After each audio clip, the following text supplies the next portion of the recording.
Every day, people just like you are searching for answers to feel better, live stronger, and finally understand what their bodies are trying to say.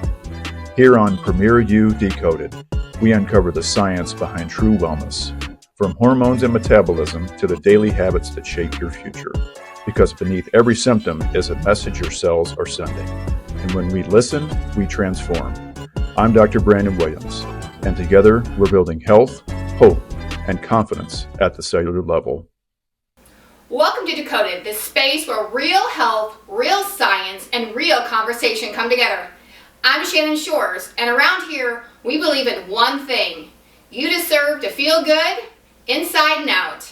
What we're going to do here in Decoded is understand the body on a deeper level, from hormones, metabolism, cellular health, mindset, and everything that helps you live your life the strongest, a confident life. Each episode, we will bring new conversations, new ideas, and new energy. You'll see people like Brandon, Heather, Jordan, Destiny, and Shannon bringing you strategies and stories that will help you maximize what you need in 2026. Today, we're going to start episode 1.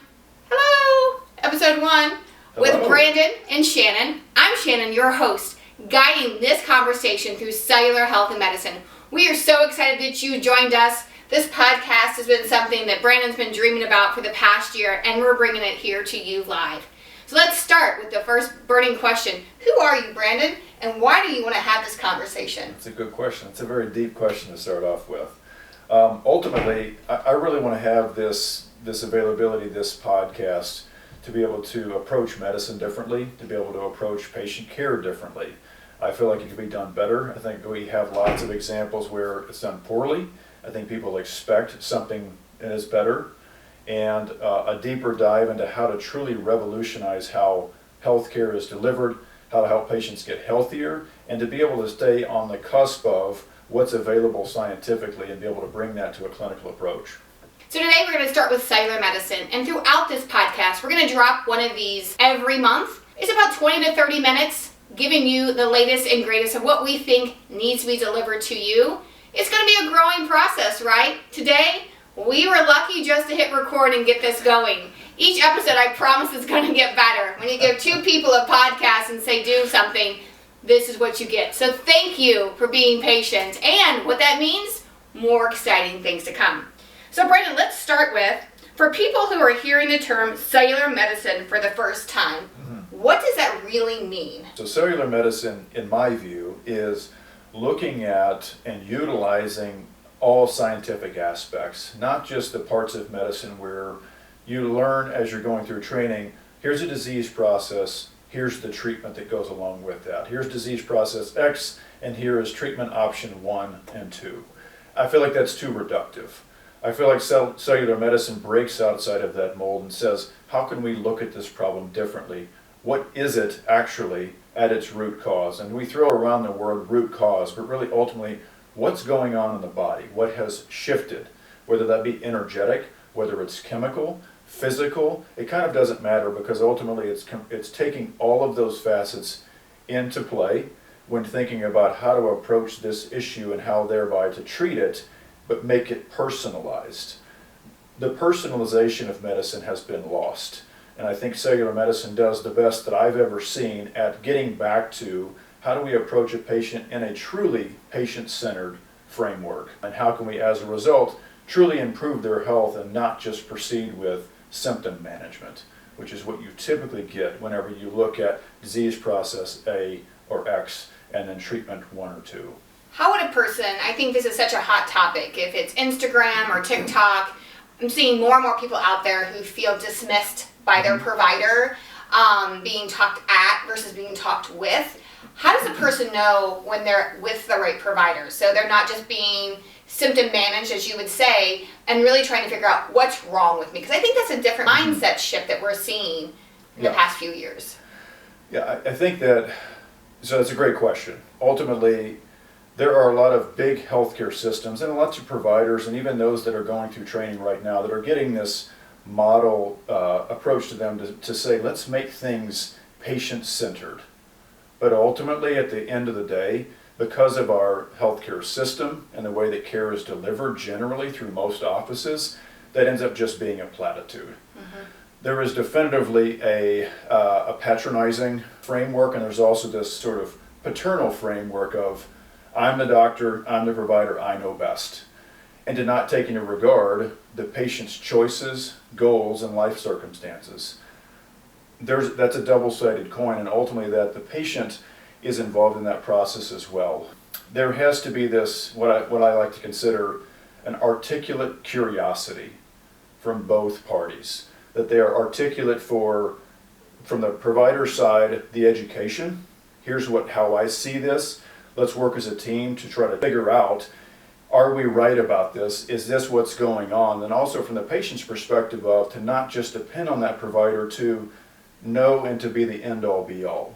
Because we can't just intuit without good information and without good feedback what's correct, what's going to work. And also, you may have I look at everything as tools, right? I've got a treatment strategy that I consider to be a tool. Well, that tool may be great, but then in the context of you, it doesn't work, or it has off-target effects that patient just doesn't tolerate. We all have family members and friends and people that we know that, well, they took this thing and it helped them be better. And then their neighbor took it and they had a problem with it. And that's because there's these off-target effects. Every tool is good, but I had a friend who used to use this phrase, and I loved it, that he would say, a fool with a tool is still a fool.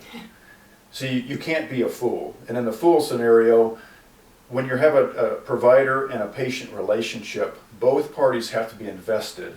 And that means different things depending on which side of that table you're on. But ultimately, all providers are also patients at a certain point of their life. Not all patients are providers. However, it does always go the other direction, where every provider needs to know what it's like to be in the seat of that patient. And even as providers, we feel overwhelmed about our own health. And we should also be curious about, how can I be better at taking care of myself so that I can help take care of other people. I always use the idea that, if you're a provider, you need to be doing these things for yourself. Yeah. On the airplane, we've all seen it, and it seems funny, but you put the mask on yourself before you put it on your child. Because if you're zonked out because you can't breathe, well, you're not going to be able to save that other person. And there's a good correlate there to being a provider, I see, and saying, how can I help to optimize my own health, and how can I learn how to leverage these tools better for myself so that I can use them for my patients as well. Yeah. What I heard you there is kind of unpacking all of that is, one is be an advocate for yourself, right? Yep.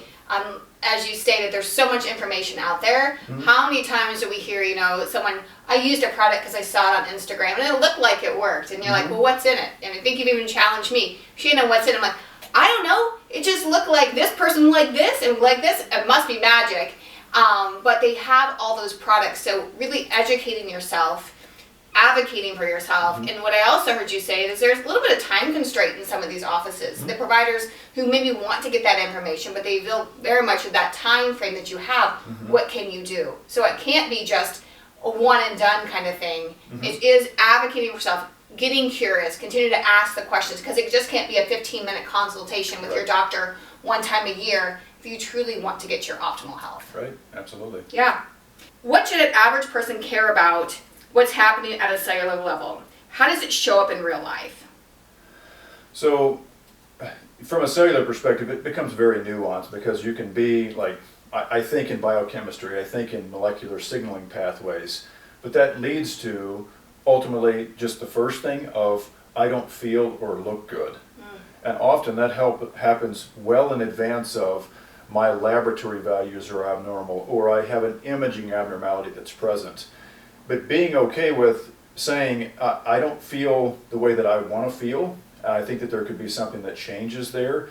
Just being able to recognize that, being mindful, and mindfulness is a therapy as well, but being mindful of your body and how you feel and being in tune with it and paying attention to that sort of gut feeling that we all have, that I feel great or something's not right.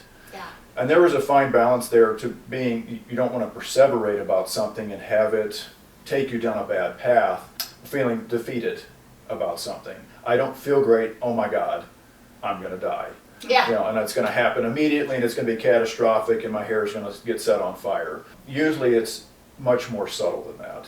And it's over time, too, that we tend to ignore things, or we're so worried about, the classic example is the 38-year-old mother of 2 or 3 children giving everything of themselves and not regarding themselves. And again, forgetting to put the mask on first, that they need to take care of themselves. And that may not be easy, and it may also not require drastic measures to have something be better. It doesn't always have to be expensive. It doesn't always have to take up a bunch of time. Sometimes very small interventions, things that are approachable that you can change now, can have a huge impact. And the younger you are, the larger those impacts end up being too.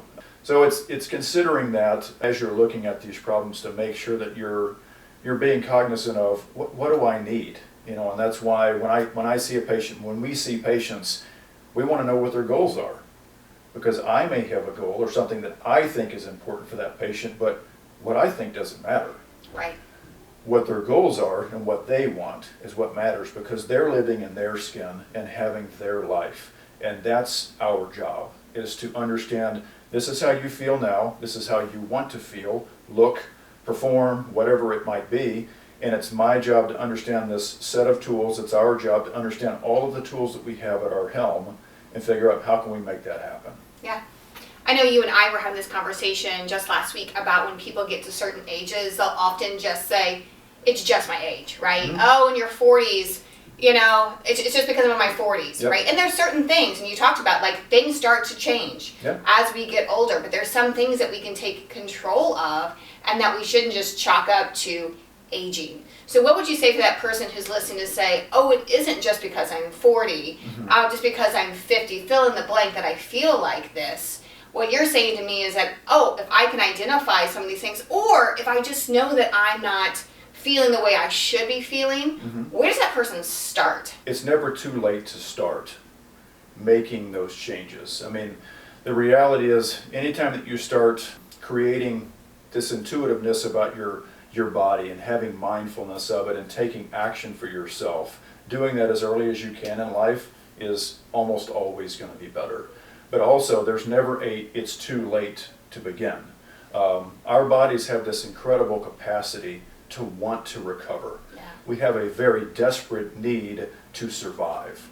And we can leverage that exact mechanism, those evolutionary mechanisms that we have to survive, to allow us to be better, to be stronger, to be smarter, regardless of what age we are, because age is just a number, ultimately. There are some correlates to aging or degeneration or changes in our body that do naturally happen over time. And as science starts to elucidate those better and starts to see, why does that happen? What tends to shift at 40 and at 60 and at these other major age milestones that are causing our bodies to change and be different than they were in their 20s and 30s. So, I mean, there's always the big pillars. So with every patient, and for this podcast, it'll go without saying so many times that when I talk about something, if I talk about peptides or hormone balancing or whatever else it might be, these other things need to be in place. We need to sleep, our diet, and not just calorie restriction, but what are we eating, has to be appropriate for us, and we need to be exercising. And exercising is probably not going to look like what most people see from exercising, and that historically, guys go to the gym and they lift heavy stuff, and women don't, and they just do cardio and eat lettuce. That is the opposite of what needs to happen. Everybody should lift heavy stuff. I'm a firm believer of that within the constraints of your body and what you have available to you, but heavy relative to you, right? It might not be heavy. What you lift as heavy may not be what I lift as heavy, but it's individualized, it's personal. But we're on this journey to change those things, and by doing that, so many other things will kind of take care of themselves, and then everything else is just somewhat icing on the cake, or we're trying to correct a disease process to get you back to where you want to be ultimately, to help to prevent, help you fight those genetics that, thanks mom and dad for passing X, Y, or Z thing onto me, and that is controllable. Right. We feel defeated by our genetics, But ultimately, genetics are just this larger pattern over time. We all have goods and bad things that are part of our genetics. And we can leverage them for good, and we can also leverage them for bad, but they are manageable. That's where we'll go into more detail at some other time about epigenetics. That's where that part exists. Yeah. So lots of really cool things that you can do, but some of it doesn't have to be cool, crazy, or complicated. It can be very straightforward and simple. Well, one of the things you just said that a lot of women were probably like, what, right, is cardio versus lifting weights. Because you're right, it's all about that cardio, right, or sweating to the oldies. I mean, Richard Simmons has his big thing, right, all of these cardio kind of things, but lifting weights, and that's been such a shift for women to hear about lifting weights. And I think women get into the gym and finding that gym that you can lift weights with confidence. And I saw something on Facebook the other day that said, I don't lift weights for my body today, I lift weights for my body in the future, right? And I think it goes to mobility and also bone health and protecting your body with muscle, layering that on. But it is a shift where women haven't heard that. One of the things you just talked about is hormonal health. You know, we see people all the time, right, who said, oh, I've been so afraid of hormones, and we know that's been a huge shift as well for folks. So a lot of different resources, and as Brandon said, this podcast is so important because what are those different layers that are there for us to look at and to help them live their best life? We always say that the body whispers before it screams, that we have an opportunity to look at what are those early signs. So what early signs do you see with patients that we typically ignore that tie back to cellular dysfunction? Yeah, one of the common ones is brain fog, and lots of people who are listening just said, yep. Obviously, waking up in the morning and just not feeling refreshed. That idea that there's cognitive dysfunction, I'm not as sharp as I used to be. I don't manage stress as well as I used to.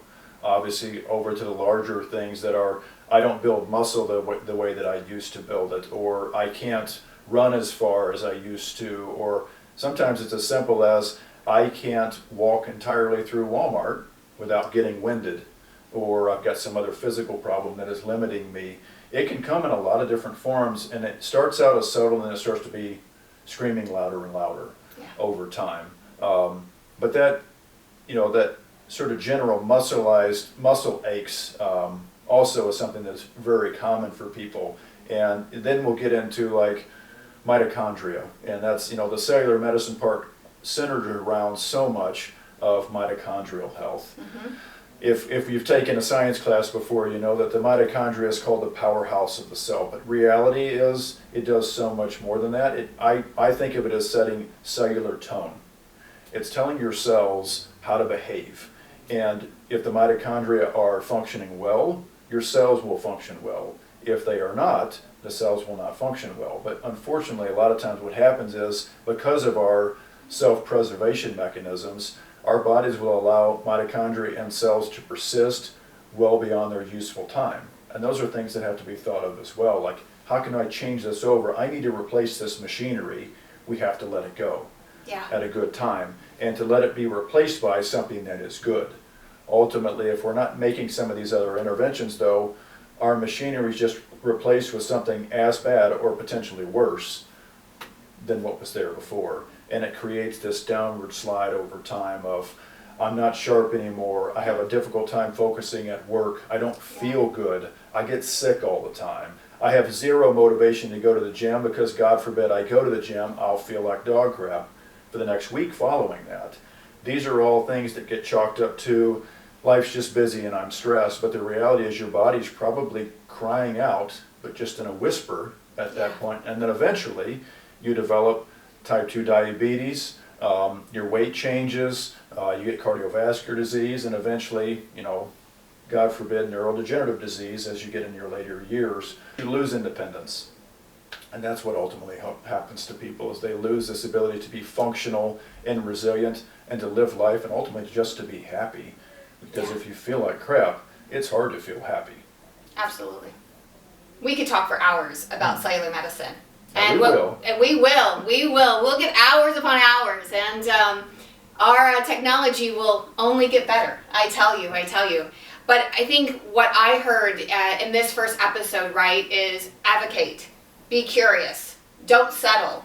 Pay attention to your body. Our body lets us know what's going on. We need to be aware of it and be able to have a conversation. Find somewhere that they can have that conversation.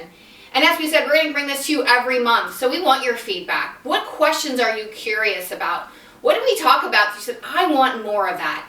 Because between these 2 years, there's a lot of information out there that we can share with you. But we want it to be useful. We want it to be something that you can digest and make your 2026 even better and healthier and stronger.